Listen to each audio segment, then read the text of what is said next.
तेव्हा काय अनुभव असतो? मी श्रुती महेश मी श्रुती महेश कामकर, म्हणजे माझे मिस्टर एसएलडी आहे आणि मी विरार आणि वसईचे टॉपमेट झालो. त्याची माझी एक मैत्रिणीला मी DXN सांगत होती पुष्कळ, पण ती असं हलक्यावर होती.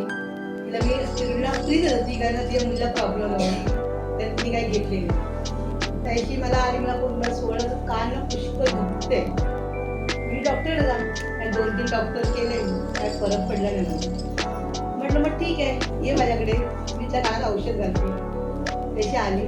मी काय केलं, माझ्याकडे हे होतं काय ते गॅनो ऑइल मसाज होतं, ते 2 ड्रॉप जे मी कानात टाकले. म्हटलं झोपली. थोड्याला बरं वाटलं. ती आलेली माझ्याकडे 12 वाजता, संध्याकाळी 6 पर्यंत माझ्याकडे बसली, गप्पाही मारले. मला म्हणते तू म्हणलं कोणतं औषध टाकून म्हणजे कान बरं झालं. असं कोणतं औषध आहे? म्हणजे आमचं हे मसाज ऑइल आहे, पण हे फक्त कानावरच नाही, हे पुढे शरीरावर काम करते. की असं नाही की म्हणजे हे आमचं प्रोडक्ट आहे ना, ते एकावर आहे, सगळ्या पण शरीरावर काम करते. मला ते सोडलं, मला पण हे दे. आणि त्याची काय मिस्टरांना भेटली, म्हणजे तुमचं औषध खूप चांगलं आहे असं.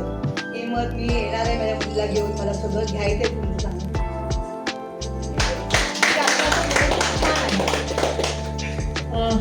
खूप खूप धन्यवाद. आणि वेगवेगळं सांगणार काय प्राथमिक ओके.